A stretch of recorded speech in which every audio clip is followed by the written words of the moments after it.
Yes, we are live now. Hello friends, this is Himanshi and welcome to Let's Learn. Discuss करेंगे language skills यानी भाषाई कौशल जो English pedagogy as well as in Hindi pedagogy भी आपको help करेंगे। अगर मैं बात सीटेट की करूं या किसी भी टीचिंग एग्जाम की करूं या जहां पर भी इंग्लिश पेडागोजी आती है या बेसिक स्किल्स लैंग्वेज स्किल्स पूछी जाती हैं, चाहे वो केवीएस ही क्यों ना हो, तो ये जो एक सेशन है, ये जो आज का सेशन है वो आपको हेल्प करेगा। बेसिक कॉन्सेप्ट होंगे, प्रॉपर स्किमिंग स्कैनिंग क्या है, इंटेंसिव और एक्सटेंसिव रीडिंग क्या है, कौन सी सब स्किल्स हैं रीडिंग की, लिसनिंग की, स्पीकिंग की, राइटिंग की, इन सबको बेहतर तरीके से समझेंगे। कौन एक ग्राफिक एस्पेक्ट में आएगा, कौन सा सिमेंटिक एस्पेक्ट में आएगा, और कुछ भरपूर क्वेश्चंस को भी प्रैक्टिस करेंगे जब आपका ये छोटा सा टॉपिक कंप्लीट होगा, ताकि जो अंडरस्टैंडिंग है वो बेहतर हो सके। और किसी भी एग्जाम में अगर लैंग्वेज स्किल आता है और बात सीटेट की करें तो अच्छे खासे क्वेश्चंस बनते हैं। मुझे लगता है ये ऐसा टॉपिक है क्योंकि इसमें क्वेश्चंस बन बहुत सारे सकते हैं, क्योंकि 4 बेसिक स्किल्स हैं, फिर उनकी सब स्किल्स हैं और अलग अलग तरीके से पूछा जा सकता है। मोस्ट इंपॉर्टेंट है। तो स्टार्ट करते हैं। आपके सिलेबस में भी अलग से दिया हुआ है लैंग्वेज स्किल्स का टॉपिक। अगर आपने अभी तक लाइक, शेयर और सब्सक्राइब ना किया हो तो कर सकते हैं, या करना चाहिए आपको, ऐसा मैं रिकमेंड करूंगी कुछ बेहतर सीखने के लिए। और एक पॉजिटिविटी को भी आप स्प्रेड कर सकते हैं ना, लर्निंग का जो एक एंथुजियाज्म है वो बढ़ेगा उससे। खैर, हाँ, चैप्टर वाइज चलेगा। आज से जो सेशन है इंग्लिश पेडागोजी के जितने भी मेन टॉपिक्स हैं उनको मैं खत्म करा दूंगी विद क्वेश्चंस, तो आपको दिक्कत नहीं आएगी। और ये ऐसा टॉपिक है आज का जो आपको हिंदी में भी हेल्प करेगा, क्योंकि भाषा के जो कौशल हैं वो हिंदी में भी सेम है और इंग्लिश में भी सेम है, जस्ट कुछ चीजों का जो है डिफरेंस होगा। ठीक, पीडीएफ जो होगी आज के सेशन की, नोट्स बड़े आसान तरीके से बनाए, बहुत बुलेट पॉइंट्स को ऐड किया है ताकि आप बाद में रिवाइज भी कर रहे होंगे सिर्फ पीडीएफ से, तो आपको याद रहे। तो वो मिल जाएंगे टेलीग्राम चैनल पर, और टेलीग्राम चैनल ऑब्वियसली फ्री है। लेट्स लर्न स्क्वाड सर्च करेंगे आप टेलीग्राम पर। आगे बढ़ते हैं, टॉपिक पर आते हैं।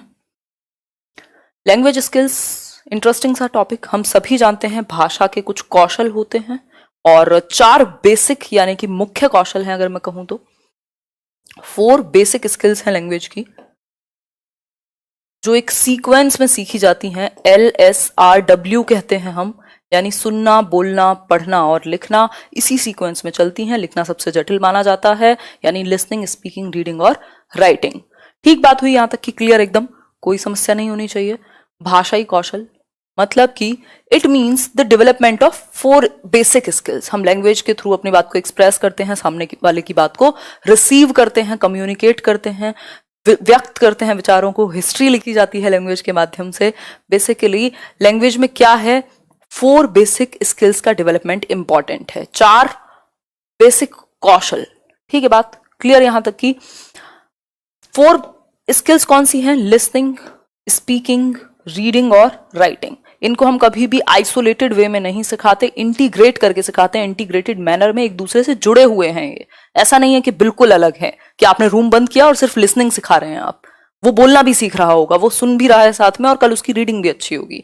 तो ये आपस में जुड़े हुए हैं और जोड़ करके ही हमें समझाना चाहिए, या सीखेगा बच्चा। जो डेवलपमेंट है वो इंटीग्रेटेड मैनर में होगा, ना कि आइसोलेटेड मैनर में। तो लिसनिंग, स्पीकिंग, रीडिंग और राइटिंग। जो लिसनिंग है वो सिमेंटिक एस्पेक्ट है लैंग्वेज का। सिमेंटिक मतलब मीनिंगफुल, एक कुछ सेंस बनाए। ठीक, हालांकि एक डिफरेंट वीडियो में हम डिस्कस करेंगे फोनीम, मॉर्फीम और ये सारी चीजें। सिमेंटिक एस्पेक्ट ऑफ लैंग्वेज यानी मीनिंगफुली आप समझ पाए, एक मीनिंग डिड्यूस कर पाए, निकाल पाए। जब आप सुन रहे हो एक, तो एक मीनिंग निकल करके आए, तो ये सिमेंटिक एस्पेक्ट कहा जाता है लैंग्वेज का। किसको? लिसनिंग को। स्पीकिंग में क्या है? स्पीकिंग में एक छोटी सी चीज है, phonetic aspect of language. Phonetic मतलब जहां भी फोन की बात आ जाए, सिंपल हम बात जानते हैं, फोन का काम कहां से शुरू हुआ था? सुनने से। वो जो टेलीफोन था, फोन जहां भी आ जाए मतलब साउंड की बात हो रही है। तो स्पीकिंग में साउंड की ही बात होगी। हम बोल रहे हैं तो साउंड को प्रोड्यूस कर रहे हैं, या तो फिर हम रिसीव कर रहे होंगे। ठीक, तो फोनेटिक एस्पेक्ट हुआ। रीडिंग, रीडिंग क्या है? फोनेटिक कम ग्राफिक। फोनेटिक कम ग्राफिक। फोनेटिक मतलब फोन मतलब साउंड, ग्राफिक क्या है?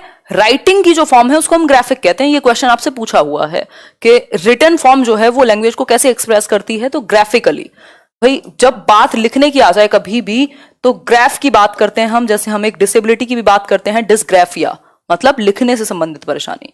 तो रीडिंग में आपका ग्राफ यानी कि राइटिंग फॉर्म भी यूज होती है, मतलब रिटन फॉर्म में कुछ लिखा होगा तभी तो आप पढ़ रहे हैं ना, तो ग्राफ भी है वहां, और फोनेटिक एस्पेक्ट भी है। तो फोनेटिक कम ग्राफिक बन गया ये। फिर है राइटिंग। राइटिंग आपका ग्राफिक एस्पेक्ट है लैंग्वेज का, जिसमें कुछ लिखा जाएगा, विजुअली आपको प्रेजेंट किया जाएगा राइटिंग में। ये थोड़ी सी इसको कनेक्ट करने वाली बात है। 4 स्किल्स हैं, सिंपल। अब ये जो 4 स्किल्स हैं, इनमें हमने 4 चीजें ही समझी कि लिसनिंग सिमेंटिक एस्पेक्ट से जुड़ा हुआ है, स्पीकिंग फोनेटिक से, रीडिंग फोनेटिक कम ग्राफिक से, और राइटिंग आपकी ग्राफिक एस्पेक्ट से। ग्राफिक रिप्रेजेंटेशन है लैंग्वेज की, राइटिंग याद रखिएगा, क्वेश्चन पूछा हुआ है आपसे, डायरेक्ट पूछा हुआ है क्वेश्चन। ग्राफिक रिप्रेजेंटेशन, ग्राफिकली आप रिप्रेजेंट करते हैं। क्लियर हो गई बात? आगे बढ़ेंगे, लैंग्वेज स्किल्स को थोड़ा सा और टच करते हैं, जहां से पूछी जाती हैं चीजें। 4 बेसिक कौशल, LSRW, इसी मैनर में, इसी एक सीक्वेंस में हम इनको समझते हैं। पहले हम सुनते हैं, जब हम दुनिया में आते हैं, पैदा होते हैं, चारों तरफ लोग बोल रहे हैं, कोई लोरी गाएगा, कोई कुछ कहेगा, मतलब हम रिसीव कर रहे हैं, लिसनिंग हो रही है। फिर हम धीरे धीरे कुछ कुछ बोलना शुरू करते हैं, फिर बाद में आप पढ़ते हैं, लिखते हैं। इस तरीके से ये सीक्वेंस यही रहेगा। आप अपनी मर्जी से ये नहीं कहेंगे कि पहले लिखना सीख गया। हो सकता है बच्चा स्क्रिबलिंग सीख गया हो, टेढ़ी मेढ़ी कुछ भी कीलम काटी करना, बट वो प्रॉपर राइटिंग में हम उसको काउंट नहीं करते। हम सीक्वेंस यही रखते हैं कि पहले लिसनिंग, फिर स्पीकिंग, फिर रीडिंग और फिर राइटिंग। ठीक है बात? अब इसमें भी इन्होंने 2 तरीके से इसको बांटा हुआ है, जिसके बहुत सारे नाम है। अगर मैं बात करूं लिसनिंग की और मैं बात करूं रीडिंग की, तो ये क्या है? रिसेप्टिव स्किल्स बन जाती हैं, या पैसिव स्किल्स भी इनको कह देते हैं, मतलब ग्रम्यात्मक कौशल, रिसेप्टिव स्किल्स। इन दोनों को हम एक रिसेप्टिव स्किल्स की कैटेगरी में डाल सकते हैं, या फिर पैसिव स्किल्स भी कह सकते हैं। ठीक, रिसेप्टिव मतलब जब आप रिसीव कर रहे होगे, कुछ ग्रहण कर रहे होगे। भाई जब आप सुनते हैं और जब आप पढ़ते हैं, अगर मैं इसको उठा करके, ये मान लीजिए एक बुक है और इस पर कुछ लिखा हुआ है, अगर मैं ये पढ़ूं तो मैं रिसीव कर रही हूं कि WACOM, मतलब दिमाग में जा रही है। मैंने तो कुछ प्रोड्यूस नहीं किया, ये तो पहले से लिखा हुआ था, तो मैंने रिसीव किया इसको। मतलब रीडिंग में रिसीव करते हैं आप, और अभी मैं बोल रही हूं और आप सुन रहे हैं, तो लिसनिंग में भी आप रिसीव कर रहे हैं, ग्रहण कर रहे हैं, भाषा को प्रोड्यूस नहीं कर रहे। ठीक है बात? तो इस केस में ये दोनों जो स्किल्स हैं, ये रिसेप्टिव यानी ग्रम्यात्मक कहलाती हैं। मतलब आप रिसीव कर रहे हैं इसके अंदर, चाहे वो लिसनिंग हो चाहे वो रीडिंग हो। आप पैसिव हैं, आप पैसिव रेसिपिएंट हैं, क्योंकि आप सुन रहे हैं या फिर आप रिसीव कर रहे हैं भाषा को। क्लियर हो गई यहां तक की बात? आगे बढ़ेंगे, एक और इसकी कैटेगरी है, दूसरे पेन की सुंदरता के साथ देखेंगे। दूसरी कैटेगरी क्या है? ड्राइंग तो मेरी खतरनाक है, बट ठीक है, कोशिश कर लेती हूं। स्पीकिंग और राइटिंग की। अब ये स्पीकिंग और राइटिंग क्या खेल है? ये है एक्सप्रेसिव स्किल्स, या एक्टिव स्किल्स, या फिर प्रोडक्टिव स्किल्स। प्रोडक्टिव स्किल्स या फिर एक्सप्रेसिव कह सकते हो, जहां आप पूरी तरह से एक्टिव हो, एक्सप्रेस कर रहे हो खुद को। भाई कम्युनिकेशन की अगर हम बात करें, भाषा की बात करें, 2 ही चीजें हो रही होंगी हर जगह, या तो बात को कहा जा रहा होगा या बात को रिसीव किया जा रहा होगा। क्लियर है बात? चाहे वो सुन के रिसीव करना हो, चाहे वो पढ़ के रिसीव करना हो, फिर चाहे वो खुद को बोल के एक्सप्रेस करना हो, लिख करके एक्सप्रेस करना हो, क्या है? या तो रिसीव कर रहे हैं आप, या तो आप प्रोड्यूस कर रहे हैं। 2 ही कैटेगरी हैं सिर्फ। उन 2 कैटेगरी में 2 और चीजें हैं, स्पीकिंग और राइटिंग। स्पीकिंग और राइटिंग मतलब आप कुछ प्रोड्यूस कर रहे हैं, उत्पादन कर रहे हैं भाषा का। अभी मैं बोल रही हूं यहां से, तो मैं भाषा का उत्पादन कर रही हूं। मतलब चाहे वो मेरे अपने, कोई ऐसा नहीं है कि मैंने दुनिया से न्यारी कोई अपनी कोई ओरिजिनल लाइन बोल दी या लिख दी, बट उत्पादन तो हो रहा है, प्रोड्यूस तो हो रही है लैंग्वेज। तो क्या हुआ, जब आप बोलते हैं और लिखते हैं, मान लीजिए किसी राइटर ने अपनी बुक लिखी या आपने कुछ लिखा, पेपर में ऐसे भी लिखा, तो आप प्रोड्यूस कर रहे हैं, एक्टिव हैं आप उस टाइम। बिना एक्टिव हुए प्रोडक्शन नहीं हो सकता है ना, उत्पादन नहीं हो सकता। जैसे मास्क का उत्पादन धड़ल्ले से चल रहा है अभी कोरोना के टाइम पर, है ना, और ये सब चीजें क्या है, हम प्रोड्यूस कर रहे हैं। तो आप एक्टिव हैं, एक्सप्रेस कर रहे हैं, एक्सप्रेसिव हैं। बाकी दोनों में आप रिसीव कर रहे थे, रिसेप्टिव था वो, यानी पैसिव था, ये कह सकते थे। क्लियर हो गई बात यहां तक की? सिंपल है, कोई इशू यहां तक नहीं होगा। बिल्कुल, बहुत बढ़िया स्वप्निल, सही है। कोई डाउट हो यहां तक तो बता दो, फिर ही हम आगे बढ़ पाएंगे। कोई दिक्कत नहीं है, हाँ क्लियर है। आगे बढ़ते हैं। ये सिंपल बात हम याद रखेंगे, बहुत पूछा जाता है, बेइंतहा पूछा जाता है। ठीक है, ठीक, आगे बढ़ेंगे। एक चीज और याद रखनी थी, यहां चारों के चारों इसी सीक्वेंस में सीखे जाएंगे, सीक्वेंस चेंज नहीं होगा और इंटीग्रेट करके सीखे जाएंगे इंटीग्रेटेड मैनर में। मतलब जब आप बोलना सीख जाते हैं तो इसका मतलब ये तो नहीं है कि आप सुनना भूल गए होगे, या आपने पढ़ना सीख लिया तो आप राइटिंग नहीं सीख पाओगे, या राइटिंग सीख ली तो पढ़ना नहीं भूल जाओगे पढ़ना। चारों एक साथ मिलकर के चल रही होती हैं। तो इंटीग्रेटेड मैनर में एक दूसरे से जोड़ करके आप सीखते हैं, ना कि आइसोलेटेड फॉर्म में। तो कभी भी पूछा जाए कैसे सिखाएं लैंग्वेज स्किल्स, इंटीग्रेटेड मैनर, एकीकृत वे में। ठीक है, क्लियर हो गई बात? यस, आगे बढ़ेंगे, लाइक शेयर करते रहना। नेक्स्ट पॉइंट है लैंग्वेज हैज 4 बेसिक स्किल्स। ये हम समझ चुके हैं, सीक्वेंस भी हम समझ चुके हैं, ये आपके नोट्स के लिए ये सारी बात मैं बता चुकी हूं। LSRW एक सीक्वेंस में सीखते हैं आप। ये जो स्किल्स हैं इनका डेवलपमेंट एक सीक्वेंस में और इंटीग्रेटेड मैनर में होना चाहिए, तभी इनको आप बेस्ट तरीके से सीख सकते हैं, अदरवाइज वो फ्लुएंसी नहीं आ पाएगी। क्लियर हो गई बात? क्लियर हो गई बात? अब मुझे एक और चीज दिमाग में आ गई, सुन लो थोड़ा सा। अगर बात फ्लुएंसी की आती है तो हम उसको जनरली किससे जोड़ते हैं? स्पीकिंग से। भाई फ्लुएंट इंग्लिश बोलना सीखें, है ना, ऐसे लोगों से जिनको खुद नहीं आती। मजाक की बात है खैर ये। और दूसरा, रीडिंग या फिर राइटिंग की स्पेशली अगर मैं बात करूं तो यहां आप एक्यूरेसी का इस्तेमाल करते हैं। ग्रामर जो है वो आपकी एक्यूरेसी को बेहतर करती है। जब आप ग्रामर पढ़ते हैं तो आप एक्यूरेट यूज करना सीख जाते हैं भाषा का, मतलब गलतियां कम करते हैं, ग्रामेटिकली वो सही होगी। फ्लुएंसी कहां है? फ्लुएंसी स्पीकिंग में आएगी। राइटिंग या लैंग्वेज में जब आप प्रोड्यूस कर रहे हैं तब आप एक्यूरेसी की बात करते हैं। तो ये 2 चीजें हैं जिनमें बहुत कंफ्यूजन रहती है और ये क्वेश्चन फिर से आता है कई बार। ठीक, तो इंग्लिश में स्पेशली पेडागोजी में आपके टर्म्स बहुत इंपॉर्टेंट हैं। सिलेबस करने से ज्यादा जरूरी है कि आपने अंदर के टर्म्स आपको पता हो। इतने सारे टर्म्स हैं इंग्लिश पेडागोजी के, लिटरेरी आइटम्स जिनको हम कह सकते हैं, कि कहीं से भी निकल करके आ जाते हैं। क्लियर बात? आगे बढ़ेंगे नेक्स्ट पॉइंट पर।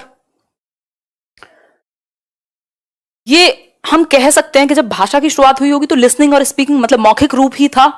तो लिसनिंग और स्पीकिंग यानी LS जो है वो प्राइमरी स्किल्स कह सकते हैं उनको, कि मतलब सबसे पहले क्या डेवलप कराएं, तो लिसनिंग और स्पीकिंग को डेवलप कराया जाना चाहिए।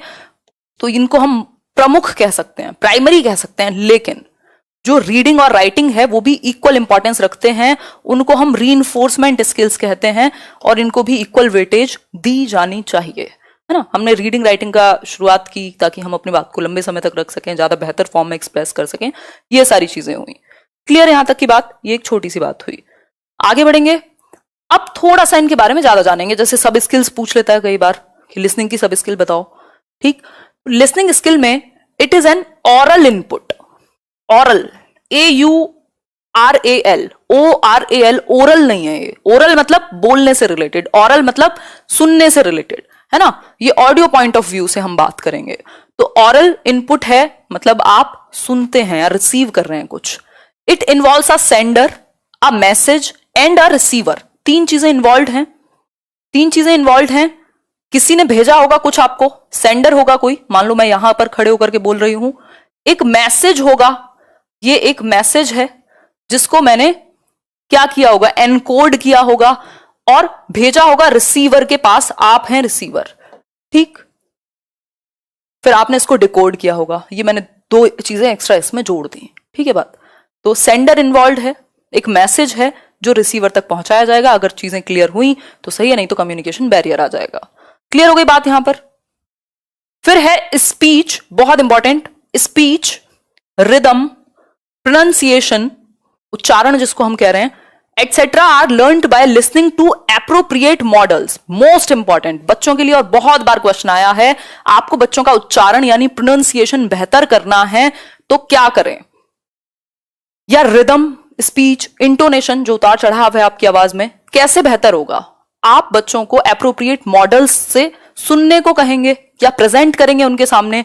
आप टीवी पर चला सकते हैं, मतलब आजकल तो स्मार्ट बोर्ड्स भी अवेलेबल हैं, या ऑडियो आप चला सकते हैं। रेडियो वगैरह सुनते थे हम लोग पहले, तो उस तरीके से आप ऑडियो सुना सकते हैं उनको। एप्रोप्रिएट मॉडल्स का भाषण दिखा सकते हैं जो खुद सही प्रोनाउंस करते हो। इसलिए जरूरी हो जाता है कि जो लैंग्वेज टीचर है आपके यहाँ, उसका खुद का प्रोनाउंसिएशन या भाषा पर पकड़ थोड़ी ठीक ठाक हो। अगर प्रोनाउंसिएशन ही, बहुत लोग हैं प्रोनाउंसिएशन की अगर मैं बात करूं तो प्रोनाउंसिएशन को ही पता नहीं, मतलब क्या क्या हम प्रोनाउंस करते हैं, उसमें हमारी गलती नहीं है क्योंकि ऑब्वियसली इंग्लिश हमारी मदर टंग नहीं है। लेकिन फिर भी अगर आप इंग्लिश लैंग्वेज के टीचर हैं तो कोशिश करनी है, या हिंदी के भी हैं या नॉर्मल टीचर भी हैं, कि उच्चारण आपका ठीक हो। प्रोनाउंसिएशन अगर आप बोलेंगे तो बच्चा भी प्रोनाउंसिएशन ही बोलेगा, वो प्रोनाउंसिएशन कभी नहीं बोलेगा। दूसरा, दिमाग को अगर हम दिमाग बोल रहे हैं तो जीवन भर हम दिमाग ही सिखा रहे हैं आगे। तो प्रोनाउंसिएशन को बेहतर करने का एक तरीका है कि एप्रोप्रिएट मॉडल्स, वो लोग जिनका खुद का उच्चारण ठीक हो, उनको प्रेजेंट किया जाए बच्चे के सामने, ताकि उसका भी प्रोनाउंसिएशन अपने आप ही ऑटोमेटिकली बेहतर हो, रिदम बेहतर हो, इंटोनेशन उसका ऑब्वियसली अच्छा होगा, स्पीच जो है बेहतर होगी। जितना बेहतर आप सुनेंगे उतना बेहतर आप बोल पाएंगे। तो जितना ज्यादा आप सुनते हैं उतना बेहतर आप बोलना शुरू करते हैं, जितना ज्यादा आप पढ़ते हैं आपकी राइटिंग अच्छी होती है, आपस में जुड़ी हुई हैं स्किल्स। ठीक है, तो ये कहानी हुई। तो हम कहेंगे कि भाई एक एप्रोप्रिएट मॉडल्स को या टीचर को खुद को भी सही लैंग्वेज का यूज करना है। ऑप्शन कैसे भी बन सकते हैं, ऑप्शन कैसे भी बन सकते हैं पेपर में, पॉइंट है कि समझ में आना चाहिए। कोडिंग डिकोडिंग हमने अभी समझा। एक सेंडर इन्वॉल्व होगा, वो क्या करेगा, कोड करेगा। सेंडर एक मैसेज को, मान लीजिए एक मैसेज है, इसको एनकोड करेगा। एनकोड मतलब एक कोड में डालना, एनक्रिप्ट कर दिया, ठीक, और रिसीवर के पास भेजेगा। अब ये जो रिसीवर है ये इसको डिकोड करेगा। डिकोड मतलब इसका सही मीनिंग निकालेगा। फॉर एग्जाम्पल, बहुत ही अमेजिंग सा एग्जाम्पल लेते हैं। आप डॉक्टर के पास जाते हैं और वो जो राइटिंग लिखते हैं डॉक्टर, वो उन्हें पता होता है या मेडिकल स्टोर वाले को, ठीक। तो सेंडर ने, यानी जो आपके डॉक्टर हैं जो प्रिस्क्रिप्शन लिख रहे हैं, उन्होंने एक मैसेज लिखा, जो वो आपका प्रिस्क्रिप्शन पे जो भी पर्चा है आपके दवाई का, उस पर दवाइयां लिखी जा रही हैं, एनकोड कर दिया एक तरीके से। कई लोग तो उसको विलिंगली करते हैं कि एक पर्टिकुलर जगह से ही लेनी पड़े, ठीक। तो एनकोड कर दिया, एक मैसेज एक कोड में डाल दिया, जो किसको समझ आएगा, मेडिकल स्टोर वाले को। तो यहां एनकोड कर दिया किसने, सेंडर ने, मैसेज को।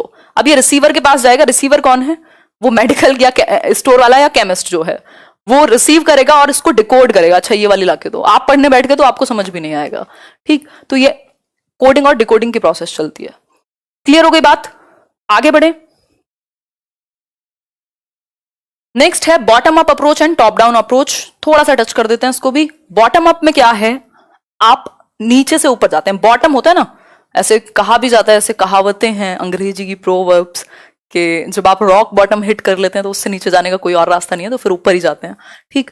तो उस केस में बॉटम मतलब बिल्कुल नीचे से आप शुरू कर रहे हैं, जो भाषा की सबसे छोटी इकाई के रूप में, यानी अल्फाबेट से। अल्फाबेट भाई सबसे नीचे तो अल्फाबेट ही है ना, ABCD कर रहे हैं आप, A to Z जो है आपका।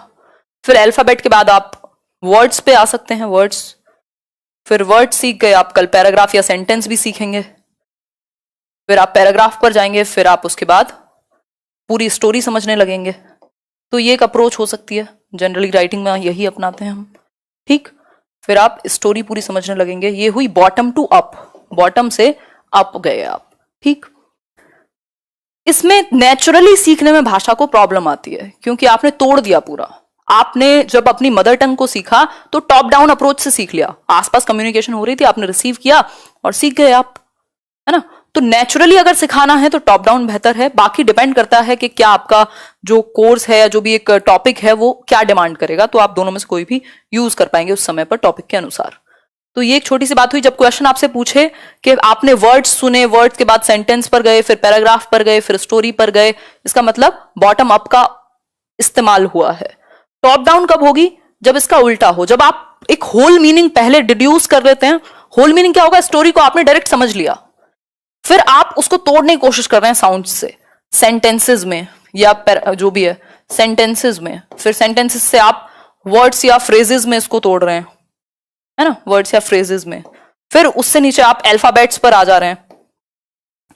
मतलब जो टॉप एक लेवल था, लैंग्वेज को आपने सुनकर पढ़कर जैसे भी समझ लिया उस स्टोरी को, उससे आप नीचे की तरफ जा रहे हैं, जो हिस्से हैं, पार्ट्स हैं, ठीक। नेचुरल अप्रोच कह सकते हैं इसको सीखने का। टॉप डाउन, क्लियर हो गई बात। टॉप से डाउन की तरफ एक कंप्लीट मीनिंग, एक जनरल आइडिया आपको पता था, अब आप तोड़ते हुए नीचे की तरफ जा रहे हैं। अल्फाबेट पर ABCD पर पहुंच गए आप। क्लियर हो गई बात, आगे बढ़ जाएंगे। नेक्स्ट पॉइंट, सेकेंड स्किल आपकी, अभी इसमें सब स्किल्स पर आएंगे। Speaking skill. स्पीकिंग स्किल यानी बोलने की बात हो रही है, बोलना एक प्रोडक्टिव स्किल है। प्रोडक्टिव या एक्सप्रेसिव कह सकते हैं या एक्टिव भी कह सकते हैं। ओरल मोड में, ओरल मतलब भाषा का इस्तेमाल करेंगे, प्रोड्यूस करेंगे आप भाषा को। लिसनिंग क्या थी, ऑरल थी, AUR वाली। It is fundamental to human communication in daily life's. Speaking को हम बहुत ज्यादा यूज करते हैं, बहुत ही मौलिक सी बात है, कम्युनिकेशन में बहुत यूज होता है। लिसनिंग और जो आपका स्पीकिंग है बहुत यूज होते हैं। एक और इंपॉर्टेंट चीज, क्वेश्चन पूछा जाता है एक के कौन सी वो लैंग्वेज स्किल्स हैं जिनको आप पेन पेपर टेस्ट लेकर के नहीं असेस कर सकते, आकलन नहीं कर सकते आप पेन पेपर टेस्ट पर। तो लिसनिंग और स्पीकिंग, इनके लिए आप बेसिकली पेन पेपर टेस्ट के थ्रू इनको असेस करना बेस्ट तरीका नहीं होगा, या हम रिकमेंड नहीं करेंगे कि लिसनिंग स्पीकिंग को पेन पेपर टेस्ट से असेस किया जाए। इसके लिए आप डिबेट करा सकते हैं, आप कोई और कंपटीशन करा सकते हैं, बट पेन पेपर पर लिसनिंग स्पीकिंग को करना जो है वो बहुत अच्छा आइडिया नहीं है। तो ये भी एक छोटी छोटी सी चीजें हैं जो आपको इंग्लिश पेडागोजी में एक्स्ट्रा में बहुत सारी चीजें होती हैं जो आपको पता होनी चाहिए। अदरवाइज सिलेबस में तो वही 8-10 टॉपिक हैं और उतना हो जाए तो बहुत। फिर है आपका स्पीकिंग सिचुएशंस, या इसकी भी अगर हम टाइप्स की बात करें तो इंटरैक्टिव हो सकती है। इंटरैक्टिव जब टू वे कम्युनिकेशन हो, भाई आप किसी से बात कर रहे हैं फेस टू फेस, आप उसकी सुन रहे हैं, वो आपकी सुनेगा, है ना, और फिर लड़ मरेंगे आप थोड़ी देर बाद, मजाक कर रहे हो। फिर पार्शियली इंटरैक्टिव, पार्शियली इंटरैक्टिव कब हो सकता है, जैसे अभी हमारा जो कन्वर्सेशन है इस टाइम, क्योंकि 4000 लोग लगभग देख रहे हैं, तो इस केस में पॉसिबल नहीं है कि मैं हर एक कमेंट पढ़ के आपको साथ के साथ रिप्लाई कर पाऊं, या फिर अगर मैं हर एक कमेंट पढ़ती रहूं और रिप्लाई भी करती रहूं तो ये टॉपिक कभी कंप्लीट नहीं होगा। तो ये पार्शियली इंटरैक्टिव हो गई, कुछ चीजें आपकी मुझ तक पहुंच पा रही हैं, मैं कुछ का जवाब दे पा रही हूं और अपनी बात मैं आप तक कह पा रही हूं, तो ये पार्शियली हुआ। बिल्कुल बाल मुकुंद। फिर है नॉन इंटरैक्टिव। नॉन इंटरैक्टिव मतलब कोई इंटरैक्शन ही नहीं। जैसे आप न्यूज देखते हैं, उन्होंने जो बता दिया वो बता दिया, आप कोई सीरियल देख रहे हैं, वो प्री रिकॉर्डेड है, अगर कोई रिकॉर्डेड सेशंस हैं तो उनमें आप कोई परिवर्तन नहीं कर सकते, ठीक, तो वो नॉन इंटरैक्टिव हो गया। ये सिंपल सी बात हुई। आगे बढ़ जाएं। Reading skill. रीडिंग स्किल एक रिसेप्टिव स्किल है जिसमें आप कुछ रिसीव करते हैं और ये रिटर्न फॉर्म में होती है। ऑब्वियसली क्या है ये, फोनेटिक कम ग्राफिक रिप्रेजेंटेशन है रीडिंग स्किल, जब आप रिसीव कर रहे हैं, कुछ पैसिव स्किल है ये, ठीक है। टाइप्स ऑफ रीडिंग बहुत इंपॉर्टेंट। जनरली अगर हम देखें, ऐसे तो इसमें बहुत सारी चीजें हो सकती हैं, बट मेनली अगर हम देखें तो लाउड रीडिंग, जिसको हम पता नहीं हिंदी में क्या कहते थे, होता था ना सस्वर पठन, आई थिंक, वाह हिमांशी शाबाश। लाउड रीडिंग, सस्वर पठन जो होता था, उसमें बेसिकली आप पूरे रिदम के साथ प्रॉपर लाउड तरीके से पढ़ रहे हैं। भाई क्लास में उठा दिया जाता है ना, एक बच्चा पढ़ेगा बाकी सब सुनेंगे, या टीचर पढ़े खुद से, तो वो लाउड रीडिंग कर रहे हैं, मतलब सबको आवाज जा रही है। इससे क्या होगा, प्रोनाउंसिएशन बेहतर होता है। प्रोनाउंसिएशन बेहतर होता है यानी उच्चारण बेहतर होगा बच्चे का। उच्चारण बेहतर करने के तरीके, टीचर खुद सही भाषा का इस्तेमाल करे, जो एप्रोप्रिएट मॉडल्स हैं या स्पीकर्स हैं उनको सुना जाए या दिखाया जाए, क्लास में सुनवाया जाए, है ना, मौके दिए जाए उनको। तो लाउड रीडिंग से प्रोनाउंसिएशन ठीक होती है। अगर बच्चा सुनेगा ध्यान से तो वो सही भी कर पाएगा। साइलेंट रीडिंग है मौन पठन। मौन पठन क्या है, भाई आप जब नॉवल पढ़ रहे हैं कोई, या आप व्हाट्सएप के मैसेजेस पढ़ रहे हैं खतरनाक, है ना, तो उस केस में आप चिल्ला चिल्ला के नहीं पढ़ते हैं, ठीक है, तो आप साइलेंटली उसको पढ़ रहे हैं। आप कहीं ट्रेन में जा रहे हैं और कोई बुक पढ़ रहे हैं, किसी फ्लाइट में हैं और बुक पढ़ रहे हैं, तो आप साइलेंट रीडिंग कर रहे हैं। मतलब इसमें साइलेंट रीडिंग में क्या होता है, ये स्पीड, मतलब ज्यादा कंटेंट इसमें कवर हो जाता है और इसको हम ज्यादा यूज करते हैं डेली लाइफ्स में। ये इनिशियल स्टेज पर अच्छा है जब आप छोटे हैं या फिर आप पढ़ना सीख ही रहे हैं। उसके बाद लाउड रीडिंग मतलब उतना इंपॉर्टेंस नहीं रखता, प्राइमरी के लिए काफी अच्छा है। स्पीड और दूसरा कंसंट्रेशन आपका ज्यादा बेहतर रहता है जब आप साइलेंटली रीड करते हैं, कंसंट्रेट आप बेहतर कर पाते हैं। क्लियर हो गई बात, मीनिंगफुल होती है साइलेंट रीडिंग, एग्जैक्टली, और ज्यादा पढ़ सकते हैं आप कम समय में। आएंगे अभी आएंगे एक्सटेंसिव पे भी आएंगे। इंटेंसिव रीडिंग, इंटेंसिव रीडिंग में क्या है, जब आप स्पेसिफिक डिटेल्स के लिए, इंटेंस प्रैक्टिस बोलते हैं ना, भाई कोई अगर एक स्पोर्ट्स पर्सन है तो वो इंटेंस प्रैक्टिस करेगा, है ना, कोई बॉडी बना रहा है तो वो इंटेंस एकदम जिम करने में लगा हुआ है, इंटेंस एक्सरसाइज, मतलब गहन, पूरे मन से एकदम इन्वॉल्व होकर के। तो इंटेंसिव रीडिंग स्पेसिफिक डिटेल्स के लिए, भाई टीचर ने, अभी क्वेश्चन आया भी था, टीचर ने क्या किया, आपको कहा चैप्टर पढ़िए, चैप्टर पढ़ने के बाद क्वेश्चंस के आंसर करने को कहा, तो आपने ध्यान से वो पढ़ा होगा क्योंकि आपको पता है आंसर करने हैं, या आंसर कर रहे हैं तो आपको स्पेसिफिक डिटेल्स पता होनी चाहिए। तो उस केस में आपने इंटेंसिव रीडिंग की चैप्टर पढ़ के आंसर करते समय। लेकिन जब आपने एक नॉवल पढ़ी, एक स्टोरी पढ़ी, कोई पेपर थोड़े ना लेगा आपसे, आपको एक जनरल आइडिया है, आपको एक जनरल आइडिया है कि इसमें था क्या इस पूरी कहानी में, ठीक। तो ये एक्सटेंसिव है और ये कंपैरेटिवली फास्ट होती है। यहां आप थोड़ा सा स्लो चलते हैं और ये स्कैनिंग का हिस्सा है क्योंकि कंपैरेटिवली आप स्लो हैं। स्कैनिंग और स्किमिंग क्या है? स्ट्रेटजीज हैं पढ़ने की, ये टाइप्स हैं, वो स्ट्रेटजीज हैं, तरीके हैं, सब स्किल्स में बात करेंगे, ठीक है। बात क्लियर है? बात बिगिनर्स के लिए अच्छा है लाउड रीडिंग, बिल्कुल। जो छोटे बच्चे हैं उनके लिए लाउड रीडिंग को ही हम फोकस करते हैं। तो इंटेंसिव रीडिंग में कुछ स्पेसिफिक डिटेल अगर आप कर रहे हैं, भाई कोई वर्ड ढूंढना है तब आप वही कर सकते हैं। एक्सटेंसिव में फास्ट होगा, ये आपकी पैसिव वोकैबुलरी को बढ़ाता है। अभी इस बार भी क्वेश्चन आया था एक्टिव और पैसिव वोकैबुलरी। पैसिव वोकैबुलरी वो होती है जैसे बहुत सारे ऐसे वर्ड्स होते हैं जब आपने किताबें पढ़ी हैं तो आपको पता है उनके मीनिंग, लेकिन आप डेली लाइफ में यूज नहीं करते, वही है पैसिव वोकैबुलरी। पैसिव वोकैबुलरी वो जो सक्रिय रूप से आपके डेली लाइफ में इस्तेमाल नहीं होती है ना। जैसे जब मैं ग्रेजुएशन में थोड़ा बहुत लिटरेचर पढ़ती थी तो बहुत सारे ऐसे वर्ड्स होते हैं जो डेली लाइफ में कभी काम नहीं आते, बट वो आपको मीनिंग पता लगेगा, है ना। ऐसे इलोप, वर्मिलियन, पता नहीं कितने सारे वर्ड्स होते हैं। या अगर आप हिंदी भी पढ़ रहे हैं, बहुत सारी, जब आप कोई नॉवल ही पढ़ रहे हैं तो आपको मीनिंग तो जान पा रहे हैं आप, लेकिन पैसिव वोकैबुलरी बढ़ रही है। और इंटेंसिव बेसिकली आपकी एक्टिव वोकैबुलरी पर फोकस करेगा, या कह सकते हैं कि जो इंटेंसिव है वो क्लासरूम में पॉसिबल है, बट एक्सटेंसिव जो है वो ज्यादातर क्लास के बाहर होती है। आप प्लेजर के लिए पढ़ते हैं, आप मजे के लिए पढ़ रहे हैं, आप कोई नॉवल पढ़ रहे हैं, कोई एक्स्ट्रा आपने एक बुक ली हुई है उसको पढ़ रहे हैं। क्लियर हो गई बात? टेंशन क्यों लेते हो शिवानी, बिल्कुल एकदम दिमाग में बिठा करके भेजा जाएगा, अभी तो क्वेश्चंस भी बाकी हैं। इंटेंसिव रीडिंग को थोड़ा सा और देख लेते हैं। ये वाली जो पीडीएफ है आपको नोट्स के रूप में बहुत ज्यादा हेल्प करेगी, क्योंकि या तो आप 2-3 बार वीडियो देखिएगा जो पहली बार देख रहे हैं। फिर है इंटेंसिव रीडिंग। इंटेंसिव रीडिंग अभी हमने डिस्कस किया, इंटेंसिव रीडिंग की कहानी पूरी। It means reading the text in parts for detail. आपने छोटे छोटे टुकड़ों में बांट दिया उसको, या ध्यान से पढ़ रहे हैं आप पूरे डिटेल्स के लिए। आपको डिटेल्स चाहिए, detailed study of the text, detailed study की है आपने, ऊपर ऊपर से सिर्फ व्यू नहीं लिया, ध्यान से देखा है। एक्टिव वोकैबुलरी को बढ़ाता है, जैसा कि हमने अभी डिस्कस किया।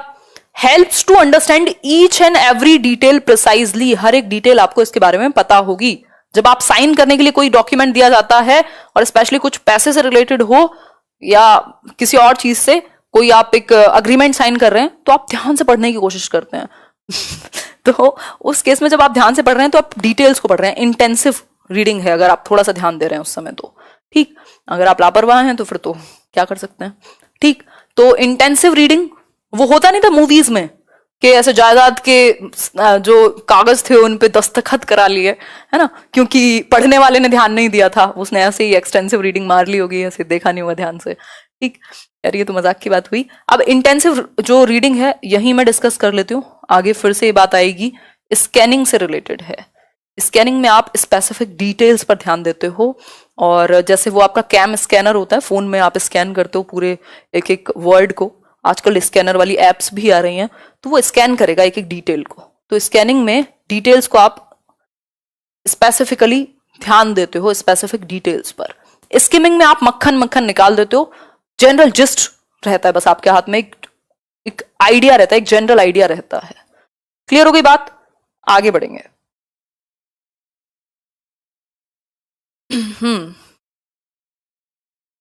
बिल्कुल कराई जाएगी थ्योरी। अरे सीडी भी तो 3 वीडियो में रिवाइज कर लेंगे, कोई दिक्कत नहीं, क्यों टेंशन लेते हो। मेरी तबीयत थोड़ी ढीली चल रही है आजकल, 3 दिन से सेशन नहीं हो पाया, मैं सो जाती हूँ 9 बजे से पहले पहले, पता नहीं कल तो मैं इन्फॉर्म भी नहीं कर पाई आप लोगों को देखो एक बार, चलेंगे आगे। बाकी है, अभी थोड़ा सा बाकी है, 3 दिन की कसर भी तो पूरी करेंगे ना, एकदम अच्छे से समझेंगे topic. Extensive reading. Extensive reading हमने समझा था ये प्लेजर के लिए होती है। आप कोई नॉवल ले आए, आप एक्स्ट्रा पढ़ रहे हैं, कुछ आपका मन है ना, आपके सर पे डंडा नहीं है बट आप पढ़ रहे हैं, तो ये प्लेजर के लिए होती है एक्सटेंसिव। और आउटसाइड द क्लासरूम हो तो ज्यादा अच्छा है, क्योंकि आप कितनी कहानियां पढ़ लोगे क्लास में, तो आप स्पेसिफिक डिटेल कोई चैप्टर पढ़ रहे हो, टीचर ने कहा इसको पढ़ो और इसके आंसर लगाओ, तो आप इंटेंसिव रीडिंग कर रहे होगे क्लासरूम में, ठीक। एक्सटेंसिव आप outside the class. It means non detailed study. ये डिटेल्ड नहीं है, नॉन डिटेल्ड, मेन पॉइंट्स पर फोकस करेगी। पैसिव वोकैबुलरी बढ़ाएगी जैसा मैंने शुरुआत में कहा, और इंटरेस्ट और प्लेजर आता है, मजा आता है, आपकी हैबिट डेवलप होती है, आपकी जो स्किल्स हैं लैंग्वेज की वो बेहतर होंगी इससे। ठीक है, बात क्लियर हो गई, बात यहां तक की?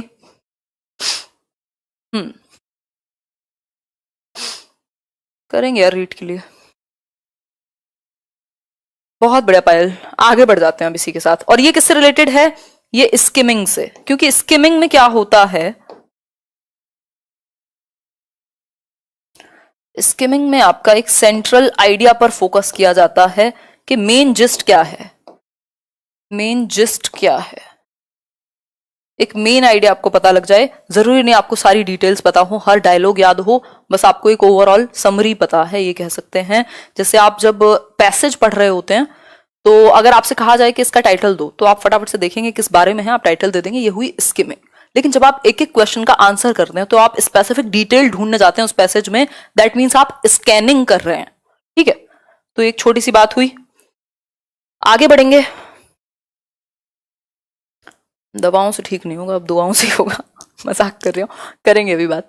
सब स्किल्स ऑफ रीडिंग, अब सब स्किल्स बहुत इंपॉर्टेंट है, और वो भी सबसे ज्यादा रीडिंग की। बहुत क्वेश्चंस पूछे जाते हैं रीडिंग और राइटिंग की सब स्किल्स पर, बहुत क्वेश्चंस पूछे जाते हैं। रीडिंग की सब स्किल्स, भाई इसके कुछ छोटे हिस्से होंगे ना, जिस तरीके से इसको डील किया जाएगा।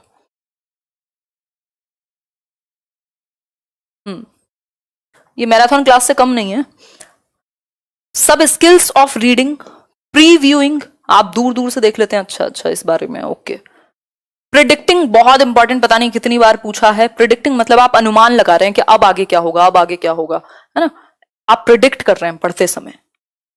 दूसरा है स्किमिंग, स्किमिंग अभी हमने समझा, मेन आइडिया जस्ट आपने निकाल लिया, बाकी चीजें जाएं तेल लेने। फिर है स्कैनिंग, स्पेसिफिक डिटेल्स को आप फॉलो करते हैं यहां। पैराफ्रेजिंग इंपॉर्टेंट है, ठीक, ये बेसिक बेसिक सी चीजें हैं। क्लियर हो गई बात? आगे बढ़ जाएं। एक मिनट रुको, मैं एक बार कनेक्शन चेक कर लेती हूँ, कुछ इशू, एक मिनट रुको यार।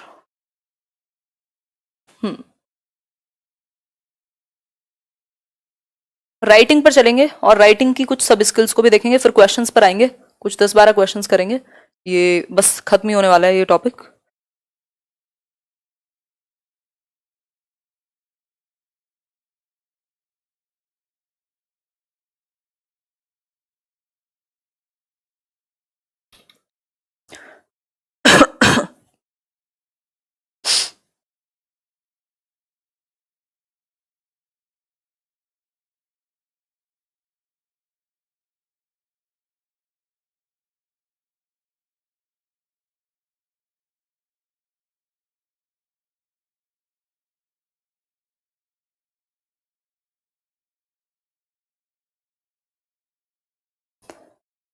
कोई बात नहीं रविता, बढ़ेंगे आगे।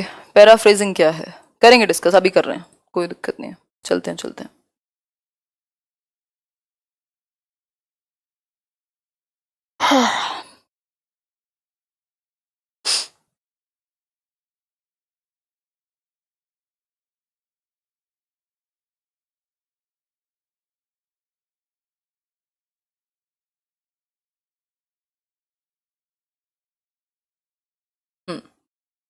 ठीक है यार, कोई दिक्कत नहीं है, अभी तो चलेगा। चलिए फटाफट से आते हैं। राइटिंग स्किल्स, राइटिंग लेखन कौशल कह सकते हैं, अच्छा सॉरी पैराफ्रेजिंग आप लोग पूछ रहे थे, एक मिनट। सब स्किल्स ऑफ रीडिंग की हम बात कर रहे थे, रिव्यूइंग की बात हो गई थी, प्रोडिक्टिंग की बात हो गई थी, स्किमिंग की बात हो गई थी, स्कैनिंग की बात हो गई थी। पैराफ्रेजिंग होता है अपने शब्दों में एक्सप्रेस करना बात को, अपने शब्दों में और अपने तरीके से। ओ, तो ये रीडिंग में नहीं आएगा, इसको राइटिंग में लिखेंगे हम, ठीक है। स्पीकिंग में भी आ सकता है इवन, बट राइटिंग में हम इसको लेके जाएंगे, ठीक है। तो यहां से इन तीनों से इसको अलग कर लेना, ठीक। बेसिकली आप अपने पॉइंट्स भी ऐड कर सकते हैं इसमें, अपने तरीके से आप बता रहे हैं, कोई एक टेक्स्ट पढ़ा, आप अपना उस पर एक पॉइंट ऑफ व्यू लिख रहे हैं, पैराफ्रेज कर रहे हैं अपने शब्दों में। समराइजिंग होता है एक, समराइजिंग बेसिकली होता है आप समरी बताते हैं, मेन आइडिया बता दिया आपने, जरूरी नहीं आपने अपने वर्ड्स ऐड किए हो या कम शब्दों में, यहां कम शब्दों की बात नहीं होती, यहां आप अपने शब्दों में और उस जो एक बंदा है जिसका आपने टेक्स्ट पढ़ा है उसको भी आप ऐड करके एक नए फॉर्म में प्रेजेंट कर सकते हैं, पैराफ्रेज कर सकते हैं। तो ये आपका राइटिंग में जाएगा, यहां नहीं आएगा। ठीक है, इसको यहां से कट कर लेना, हो जाती हैं चीजें।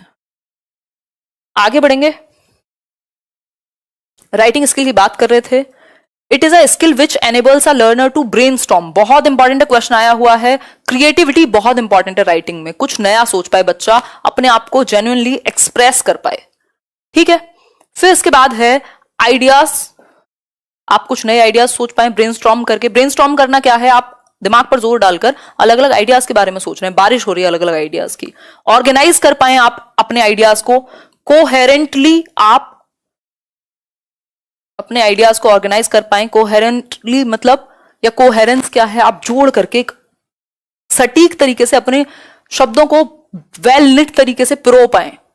मतलब आप एक पॉइंट हो आपकी बात में, जुड़ाव हो एक बात में, ऐसा नहीं है कहीं की बात कहीं चल रही हो।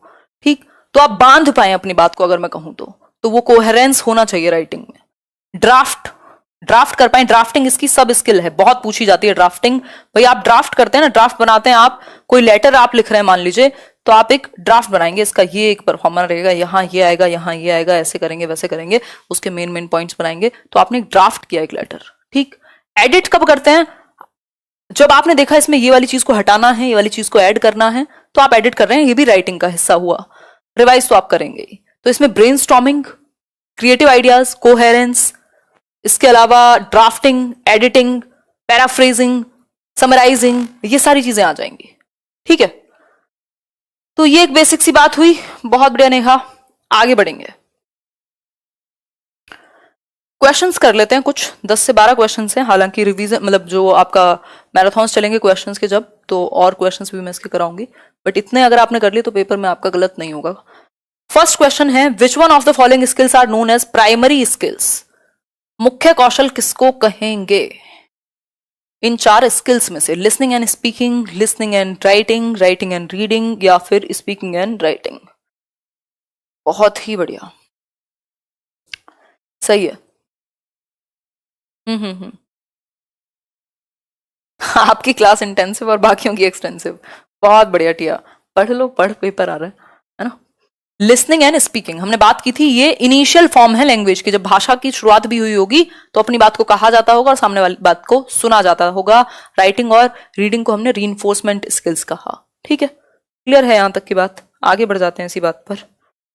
नेक्स्ट है, under which activity do recognising sounds and deducing meaning from them come. भाई वो कौन सी एक्टिविटी है जहां पर साउंड्स को, ध्वनि को रिकॉग्नाइज करना, पहचानना और उससे मीनिंग डिड्यूस करना, मीनिंग निकालना। ठीक, तो ये स्पीकिंग का हिस्सा है, लिसनिंग का, रीडिंग का या राइटिंग का? बहुत तेजी से बता दीजिए, फिर आगे बढ़ेंगे। देखो हमने शुरुआत में डिस्कशन किया था, अब कई लोगों को जो चीजें नहीं लगती हैं वो उससे भाग जाते हैं। मैंने आपके साथ डिस्कस किया था कि लिसनिंग की बात की थी। ठीक है, लिसनिंग की बात की थी, कौन सी वो एक्टिविटी है जहां साउंड्स को ध्यान से सुनकर उनका मीनिंग रिड्यूस किया जाए, तो लिसनिंग में ही होगा। यहां कहीं लिखा ही नहीं कि कुछ ग्राफिकल रिप्रेजेंटेशन भी है, पढ़ने की तो बात ही नहीं हुई ना कहीं। तो साउंड्स कहां से आएंगी? साउंड आएंगी जब साउंड को सुन के ही आप डिड्यूस कर रहे हो। भाई रीडिंग में तो आप साउंड प्रोड्यूस कर रहे हो एक तरीके से, जब आप डिड्यूस कर रहे हो मीनिंग को, दैट इज लिसनिंग। लिसनिंग में आपने सुन के मीनिंग निकाला, सिंपल है। लिसनिंग को हमने समझा भी था कि क्या है ये। ठीक है, फोनेटिक एस्पेक्ट है बेसिकली, और फोनेटिक से आपकी साउंड जुड़ी हुई है। फिर है question number 3, in order to know the correct pronunciation of English words the learner should. अगर आपको सही प्रोनाउंसिएशन जाननी है या एक बच्चे की जो प्रोनाउंसिएशन है वो करेक्ट हो इंग्लिश में, तो क्या किया जाना चाहिए? पहला ऑप्शन है know how to write the words, उसको पता हो कैसे लिखना है। Know the spelling meanings and how they are pronounced, know the meanings only या नो द स्पेलिंग। कृपया करके आंसर बताएं, फिर हम चलेंगे आगे, क्योंकि कई लोगों के तो सोने का भी समय हो गया होगा। बट ये मान लो कि सेशंस थोड़े से अब खतरनाक ही आने वाले हैं, तो टाइमिंग थोड़ा ऊपर नीचे हो, लेकिन काम के होंगे तो देख लीजिएगा जब भी मौका मिले। थर्ड का भी बिल्कुल। भाई अगर आपको प्रोनाउंसिएशन ठीक करनी है इंग्लिश वर्ड्स की, तो बेहतर है कि बच्चे को स्पेलिंग भी पता हो, है ना, मीनिंग पता हो और अच्छा है, और हाउ दे आर प्रोनाउंस्ड। अगर प्रैक्टिस हुई है प्रोनाउंसिएशन की कि कैसे उनका उच्चारण किया जाता है, आप टीचर के रूप में बता भी सकते हैं कि ये यहां पर थोड़ा सा आपको क्या करना है, जोर देना है ना। जैसे बड़ी की मात्रा छोटी की मात्रा में हो जाता है, या इंग्लिश में बहुत ज्यादा होता है, जैसे श की जो साउंड है एसएच से जो साउंड बनती है, वो कई क्षेत्रीय प्रभाव के कारण बच्चे इंग्लिश बोल सकते हैं, लेकिन आपको दिखाना है कि एसएच मिलके श की आवाज निकालता है, तो पता चलेगा उसको। ठीक है, तो ऐसी बहुत सारी चीजें हैं। सिर्फ स्पेलिंग जानने से नहीं चलेगा, सिर्फ लिखना जानने से नहीं चलेगा। आधी दुनिया को लिखना पढ़ना आता है, बट प्रोनाउंसिएशन में प्रॉब्लम है। आगे बढ़ेंगे, नेक्स्ट क्वेश्चन। आप primary teacher should introduce reading through. भाई आपको, आप प्राइमरी टीचर हैं, पढ़ना कैसे इंट्रोड्यूस करेंगे बच्चों के सामने? भाई लिसनिंग स्पीकिंग तो हो रही होगी, वो घर से आए हैं तो सुना ही होगा बचपन से, जन्म के बाद ही, फिर बोलना शुरू कर दिया, लेकिन रीडिंग को जब आपको इंट्रोड्यूस करना है तो किस तरीके से करेंगे? पहला ऑप्शन है स्टोरीज में, पिक्चर बुक्स के थ्रू, अल्फाबेट बुक्स, या फिर फोनिक टीचिंग। अब जितने भी लोग यहां तुक्का लगा रहे हैं सी, वो गलत हो गया। उसका रीजन ये है कि ओनली जो है वो खतरनाक हो जाता है कई बार। बहुत रेयर चांसेस होते हैं जहां ओनली लगा हो और आंसर भी हो। ये फंडा है, क्योंकि एक्सट्रीम में लेके जा रहे हैं आप। अति का भला नहीं होता कुछ भी, हम जानते हैं। तो उस केस में खैर इसको आप तभी अपनाएं जब आपका बस ना चल रहा हो, अदरवाइज तो आप क्वेश्चन को पढ़ें और उसके हिसाब से आंसर लगाएं हमेशा। पिक्चर बुक्स के थ्रू रीडिंग को इंट्रोड्यूस करना बेस्ट रहता है। सिर्फ अल्फाबेट बुक्स ओनली नहीं, सिर्फ अल्फाबेट बुक्स ओनली नहीं कि भैया ए लिखा हुआ है और ए के साथ एप्पल बना हुआ है, ठीक तरीका है, लेकिन इट्स बेटर कि आप सिर्फ अल्फाबेट नहीं, पिक्चर भी साथ में हो। जैसे बहुत सारी बुक्स आप देखते हैं बच्चों की, उनमें पूरी स्टोरी जो है वो पिक्चर्स में ही दर्शा दी जाती है कि क्या हो रहा है, यहाँ ये होल दिखा, यहाँ पर ये चल रहा है। मतलब आप वर्ड्स को बाद में, या आप 2 लाइन आप बाद में पढ़ के बताएंगे, उससे पहले वो स्टोरी के थ्रू दिमाग में इमेजिन कर सकता है। पिक्चर बुक्स कहलाती हैं ये बुक्स, जहां पर पिक्चर्स के थ्रू डिपिक्शन है और साथ में वर्ड्स लिखे हुए हैं, तो मतलब बच्चा एसोसिएट कर पाएगा। ठीक है बात, आगे बढ़ते हैं नेक्स्ट पॉइंट पर। नेक्स्ट क्वेश्चन है, listening comprehension is a. Listening comprehension कैसी स्किल है, रिसेप्टिव या कौन सी? इसमें गलती मत करना, 1 घंटे से यही कहानियां गा रहे हैं हम लोग। बताओ एक बार।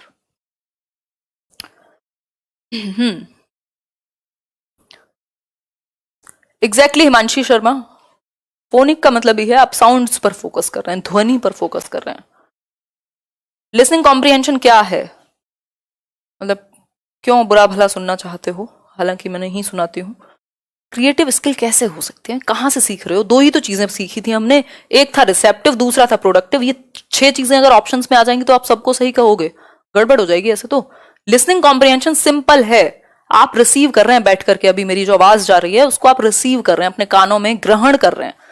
तो लिसनिंग कॉम्प्रीहेंशन, सुन करके जब आप समझ रहे हैं, कॉम्प्रीहेंड कर रहे हैं, अंडरस्टैंड कर रहे हैं, तो आप रिसीव कर रहे हैं। रिसेप्टिव स्किल है, पैसिव स्किल है। अगर यहीं लिखा होता स्पीकिंग तो ये प्रोडक्टिव हो जाता आंसर, या एक्सप्रेसिव हो जाता। यहां वो प्रोडक्टिव की जगह एक्सप्रेसिव दे सकता है, एक्टिव स्किल दे सकता है ना। तो ऑप्शन चेंज होने से घबराना तो है नहीं। ऑप्शन चेंज होने से अगर आप घबराएंगे, क्योंकि पेडागोजी में खेल है, आप मीनिंग निकाल पाए। आगे बढ़ेंगे नेक्स्ट पॉइंट पर, नेक्स्ट क्वेश्चन पर। क्वेश्चन नंबर 6 है, at class 2 sharing stories, familiar experiences and interests, employing gestures where appropriate is a sub skill of dash function. मतलब 2nd क्लास है, दूसरी कक्षा, आप स्टोरीज, कहानियां शेयर कर रहे हैं, फैमिलियर एक्सपीरियंसेस जिनसे बच्चे कनेक्ट कर पाए, ऐसे अनुभव जो वो कनेक्ट कर पाए, जैसे शक्तिमान एक एपिसोड है, सब कनेक्ट कर पाएंगे। इंटरेस्ट, जो उनके इंटरेस्ट की बात हो, जेस्चर्स है ना, जेस्चर्स, आपके हाव भाव पूरे आप कन्वे कर रहे हैं किसी बात को, जहां एप्रोप्रिएट है वहां पर। ठीक है, ये किसकी सब स्किल है? रीडिंग की, लिसनिंग की, स्पीकिंग की, या राइटिंग की? फटाफट से बता दीजिए। देखो बात जेस्चर्स की भी आ गई, इंटरेस्ट की भी आ गई, फैमिलियर एक्सपीरियंसेस की भी आ गई, तो रीडिंग में थोड़ा ना आप बना दोगे ये चीजें बीच बीच में। कहां से होगी बात? स्पीकिंग, आप अपनी बात को, स्टोरी टेलिंग का बहुत ज्यादा इस्तेमाल है यहां पर। ठीक है, कनेक्ट कर पाएंगे बच्चे, तो स्पीकिंग स्किल्स से सिंपली रिलेटेड है। बात करेंगे आज 5 मिनट पहले, क्वेश्चंस कर लो। Prediction in terms of reading refers to, जो प्रिडिक्शन है वो रीडिंग के टर्म्स में किससे जुड़ा हुआ है? Previewing using prior knowledge of the subject, using knowledge of subject matter for guessing the content, या फिर पैराफ्रेजिंग? कृपया करके आंसर करें।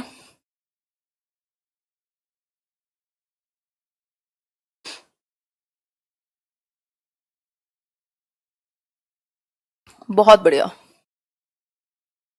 सही है। Prediction in terms of reading, अगर रीडिंग की बात करें प्रिडिक्शन में, तो आप प्रिडिक्ट करते हैं कि अब आगे क्या होगा। अच्छा, अब आगे क्या होगा, आपने एक पैराग्राफ पढ़ लिया, अब आप आगे सोच रहे हैं इस लाइन में और क्या होगा और क्या होगा। तो यूजिंग प्रायर नॉलेज, आपके पास कुछ नॉलेज होगी, आप देख रहे हैं वो क्या आता था, वो सावधान इंडिया, नहीं एक और भी तो आता था वो क्राइम पेट्रोल, और आप आगे क्या होगा आगे क्या होगा प्रिडिक्ट कर रहे हैं, ठीक है। तो मतलब आपके प्रायर एक्सपीरियंसेस पे, क्योंकि आपने कुछ तो देखा होगा ना, पहले कोई एपिसोड देखे होंगे, कुछ देखा होगा, तो आपके जो पहले एक्सपीरियंसेस रहे हैं उसके आधार पर, जो prior knowledge of the subject है उसके आधार पर आप आइडियाज जो हैं, क्लूज निकाल ले रहे हैं, प्रिडिक्ट कर ले रहे हैं, ठीक है। क्लियर हो गई बात, आगे बढ़े। नेक्स्ट है आपका लर्निंग टू रीड मीन्स, मतलब पढ़ना सीखना क्या है। रीडिंग अलाउड है, अल्फाबेट्स जो है आपके उनको साउंड देना है, स्ट्रक्चर को डिकोड करना है, या फिर decoding the meaning. Learning to read को आप क्या कहेंगे, फटाफट से बताओ। बिल्कुल नहीं दिख रहा, क्यों क्यों क्यों नहीं दिख रहा भाई, रिफ्रेश करो एक बार, ऐसे कैसे हो सकता है, फटाफट से बताओ। Decoding the structure of a language, नहीं यार, आप स्ट्रक्चर को कैसे डिकोड कर लोगे किसी लैंग्वेज के, लैटिन में लिखी है, हिंदी है, क्या है, आप कैसे कर सकते हो। लर्निंग टू रीड का मतलब है आप मीनिंग को डिकोड कर पाए, कॉम्प्रिहेंड कर पाए, ठीक है। चारों ऑप्शन अच्छे लग सकते हैं कई बार, बट बेस्ट एक ही होगा जो एक नंबर दिलाएगा। Intensive reading is aimed at helping the learners to read a text for. Intensive reading का जो एम है, intensive reading is aimed at helping the learners read a text for. भाई intensive reading किस चीज में learner को एक text को पढ़ते समय हेल्प करती है।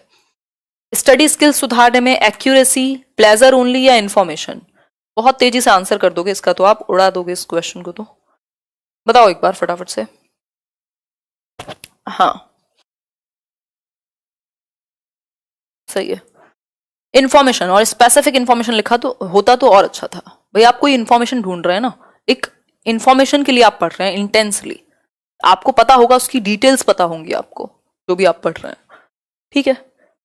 स्टडी स्किल्स तो सभी से इंप्रूव होंगी चाहे वो एक्सटेंसिव क्यों ना हो। फिर है question number 10, scanning and skimming are strategies for.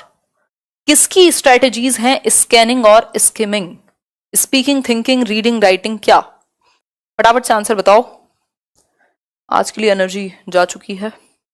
Video अटक अटक के चल रहा है, नहीं चल रहा, हम नहीं मानते ये बात, मेरे सामने चल रहा है वीडियो एकदम ठीक। समोसे खाओ हरी चटनी के साथ, फिर नहीं चलेगा अटक के। बहुत ही वाहियात पीजे मारने लगी हूं मैं। एक्यूरेसी क्यों नहीं होगा, राइटिंग में होता है accuracy. Scanning and skimming are strategies for simple reading. Extensive intensive से भी जोड़ा था हमने। भाई स्कैन कर रहे हैं आप तो थोड़ा सा स्लो पढ़ेंगे और एक एक स्पेसिफिक डिटेल को ध्यान में रखेंगे। स्किमिंग क्या है, स्किमिंग में आप सेंट्रल आइडिया, मेन थीम निकाल लेते हैं उसकी, जरूरी नहीं है एक एक वर्ड का डिटेल या आपको पता हो, एक जस्ट आपको पता होगा। आगे बढ़ेंगे, last 2 questions. Scribbling is a stage of, scribbling जो है वो किसकी स्टेज है। स्पीकिंग, लिसनिंग, राइटिंग, रीडिंग, क्या, बताइए एक बार। लॉकडाउन में समोसा नहीं मिल रहा मैम। हाँ चुने, बात तो ठीक है बट याद करो, ऐसे आप कहो तो मैं ऐसे माहौल बनाऊं, ऐसे सबके सब फिर मिलके गाली देना कि हमारा मन कर गया मुंह में, वो क्या क्या कहें उसको, पानी आ गया है ना। गोलगप्पे खा लो जाके फिर, ऐसे टिक्की, समोसा। और बताओ क्या क्या बोलना है। बताओ एक बार। स्क्रिबलिंग राइटिंग की सब स्टेज है, सॉरी हाँ एक स्टेज है। स्क्रिबल करना क्या होता है, बच्चा ऐसे किलम काटी नहीं करने लग जाता दीवार पर, या जो उसके हाथ में आता है पेन चलाना शुरू कर देगा, उसको प्रॉपर राइटिंग नहीं आती, बट वो कुछ भी जो मीनिंगफुल नहीं है वो ड्रॉ करना शुरू कर देगा, तो ये राइटिंग का ही हिस्सा हुआ, ठीक है। जैसे कि फॉर एग्जाम्पल ये आप देख रहे हैं स्क्रिबलिंग है ये। आज के लिए लास्ट क्वेश्चन है, scanning is a reading activity which helps the learners to dash from the text. Scanning एक ऐसी रीडिंग एक्टिविटी है जो बच्चे को टेक्स्ट से क्या चीज निकालने में मदद करती है। पहला ऑप्शन है draw out information, develop competence in the linguistic items, no the meanings of the words, या फिर एनरिच द वोकैबुलरी। बताइए बताइए बताइए, बहुत मजेदार ऑप्शंस हैं, सारे अच्छे लग रहे होंगे कई लोगों को। आउट ऑफ 12 कितने ठीक हुए ये भी बता के जाना कमेंट सेक्शन में। इतने मेल आते हैं, मैं नहीं पढ़ पाती हूँ सारे, मुझे दुख होता है और आप लोग गालियां देते होगे कि यार रिप्लाई नहीं आता कभी, क्या करें। Develop competence in the linguistic items, ना मुन्ना ना। आंसर होगा know the meaning of the words. एक मिनट एक मिनट एक मिनट, ए लगा लेना इसमें, ड्रॉ आउट द इंफॉर्मेशन। एक इंफॉर्मेशन आप जरूर ड्रॉ आउट कर रहे होगे यहाँ, ठीक, मतलब कोई एक स्पेसिफिक इंफॉर्मेशन आप निकाल रहे हैं, स्पेसिफिक डिटेल निकाल रहे हैं। तो ये एक छोटी सी बात हुई। किसी क्वेश्चन में कोई डाउट हो कुछ? अच्छा और भी हैं, कितने क्वेश्चन लगा दिए मैंने। कन्वेंशंस ऑफ राइटिंग इंक्लूड, ये लास्ट क्वेश्चन है, इसको भी देख ही लो। कन्वेंशंस ऑफ राइटिंग, राइटिंग के कन्वेंशंस, परंपराएं बताइए एक बार। Story, ideas, proper punctuation, imagination, good vocabulary, बताओ एक बार फटाफट से। प्रैक्टिस सेट कौन सा लें? जल्दी याद आ जाती है खैर अब तो 3 महीने से लॉकडाउन भी था। आर गुप्ता ले लो, ठीक है। Proper punctuation, simple answer. भाई कन्वेंशंस क्या कहते हैं कि प्रॉपर तामझाम, ट्रेडिशंस प्रॉपर, तो प्रॉपर पंक्चुएशन राइटिंग में कन्वेंशन है कि आप कहाँ फुल स्टॉप लगाएंगे, कहाँ सेमी कॉलम लगाएंगे, कहाँ आप डैश लगाएंगे, कहाँ आप उसको कोट करेंगे। ये सब चीजें क्या है, कन्वेंशंस हैं राइटिंग के, जिससे और बेहतर मीनिंग कन्वे होगा, वो बेहतर लगेगी, प्रेजेंटेबल होगी। तो प्रॉपर पंक्चुएशन क्या है, आपके कन्वेंशंस हैं राइटिंग के। रिवीजन में आज हमने यही समझा, listening, speaking, reading, writing integrated manner में सिखाएंगे। एक्सटेंसिव, इंटेंसिव को समझा, स्कैनिंग, स्किमिंग को समझा, और भी बहुत सारी चीजों को समझा जो आप रिवाइज करेंगे। और ये पीडीएफ से पढ़ जरूर लेना। इसके अलावा कहीं भी कोई भी मैंने जल्दबाजी में कुछ खींच दिया हो, तो कोई डाउट रहता हो किसी क्वेश्चन में, तो वो आप कॉमेंट में बता दीजिएगा, और मैं कोशिश करूंगी नेक्स्ट सेशन में अगर कहीं कोई डाउट है तो उसको सॉल्व करने की। इतना ही किया जा सकता है ऑनलाइन में। आउट ऑफ 13 ये भी बता दो जरा कितने ठीक हुए हैं अगर आपने ऐड किए हों तो। और इसके अलावा अगर अभी तक ऐसे, वैसे तो जितने लोग देख रहे हैं उससे ज्यादा लाइक्स हैं, लाइक शेयर ना किया हो तो कर दीजिएगा, सब्सक्राइब ना किया हो तो जरूर कर लीजिएगा। 1 महीने जो भी आपका जितना भी टाइम है जब तक पेपर होता है, मतलब काफी कोशिश की जाएगी कि आप तक थोड़ी बहुत मदद पहुंचे और आप पेपर में धमाल मचा करके आए। अब तक की आपकी 5 महीने की तैयारी और ये 1 महीने का लेट्स लर्न देख लेंगे आप पेपर में, ठीक है। तो ये एक छोटी सी बात हुई। और ये जो पीडीएफ है ये आपको let's learn squad he search कीजिएगा, और लेट्स लर्न के नाम से चैनल आएगा टेलीग्राम पर। 1,07,000 लोग जुड़े हुए हैं, किसी और चैनल पे मत चले जाना, बहुत सारे फर्जी चैनल बन चुके हैं टेलीग्राम पे, है ना। तो वो आप सर्च करोगे तो यही आएगा। बाकी आप इंस्टाग्राम, फेसबुक जहां चाहें जुड़ सकते हैं। क्लियर? 11 है स्कोर, 10 है स्कोर, 8 है स्कोर, 12 है स्कोर। बहुत ही बढ़िया यार, आप लोग इतनी देर तक जुड़े हुए हैं। हाँ, वो उषा जी नेटवर्क का इशू था, पावर कट हो गया एकदम, तो वो सीटेट वाला डिस्कशन पूरा नहीं हो पाया। उसमें बाकी बात मेरी पूरी हो गई, बस वो जो इंपॉर्टेंट कुछ चीजें बतानी थी वो मैं किसी और वीडियो में डिस्कस कर लूंगी। अभी तक आप उतना फॉलो कर लीजिएगा। इसके अलावा अगर मैं बात करूं तो और क्या बात रहती है। हाँ, 3 दिन से मेरी तबीयत थोड़ी सी ढीली थी, मैं बहुत हिम्मत करनी पड़ रही है सेशन लेने के लिए। कई सेशन कैंसिल करती हूँ, जब दूसरा ले पाती हूँ, किसी और को कैंसिल करती हूँ तब एक ले पाती हूँ। बहुत मतलब पंगा चल रहा है इस टाइम पे एनर्जी का, बट चीज़ें मैनेज हो रही हैं। कल भी मिलेंगे 9 बजे, डेली सेशंस चलेंगे, और आप इनको मैराथन सेशंस कह लीजिए। अभी सीडीपी के मैराथन सेशन आएंगे भी। पहले इंग्लिश खत्म करते हैं मेन अगले 8-10 भी नहीं यार, 4-5 वीडियो में खत्म कर देंगे इंग्लिश को, बड़े सेशंस होंगे। चलिए, धन्यवाद आप सभी का जुड़ने के लिए। इसके अलावा गुड नाइट भी है आप सभी को। अच्छा लगा आप आए, बाहर आई। अच्छा हाँ, ये भी है, अगर आप अनअकैडमी प्लस पर हैं तो देख सकते हैं, वहाँ पूरा इंग्लिश पेडागोजी डिस्कशन हो चुका है। अभी रिवीजन बैच भी आ रहा है 8 से। और हाँ, एक और चीज़ मैं लिंक दे दूंगी या तो टेलीग्राम पर या इस वीडियो के नीचे। मैंने 5 वीडियो का मास्टर रिवीजन सेशन चलाया हुआ है, वो फ्री है सभी के लिए, स्पेशल क्लास। तो वो लिंक के थ्रू जाके एनरोल कर लेना। कल क्लास है 4 बजे, सीडीपी मास्टर क्लास, उसमें मैं पूरा एक जितना भी इंपॉर्टेंट है वो रिवीजन करा दूंगी। इसके अलावा अलग अलग सब्जेक्ट पे 5 सब्जेक्ट पे 5 क्लासेस हैं। अभी 2 या 3 क्लासेस रेगुलर हैं, फिर उसके बाद नेक्स्ट वीक में है। तो मतलब एनरोल कर लेना, वो फ्री है सभी के लिए, बट एनरोल करना पड़ेगा। तो लिंक डिस्क्रिप्शन में या कमेंट बॉक्स में मैं पिन कर दूंगी। इसके अलावा टेलीग्राम पे शेयर कर दूंगी, तो वो देख सकते हो, है ना। एड वेड आएंगे नहीं वहाँ कुछ, ठीक। तो पढ़ने से मतलब है, जहाँ पे भी जैसे भी पॉसिबल हो, ठीक है। चलिए, ध्यान रखिए अपना, और बिल्कुल, कोई बात नहीं, कुछ नेगेटिव तत्वों पर बिल्कुल ध्यान देना, है ना। चलिए, take care, all the very best.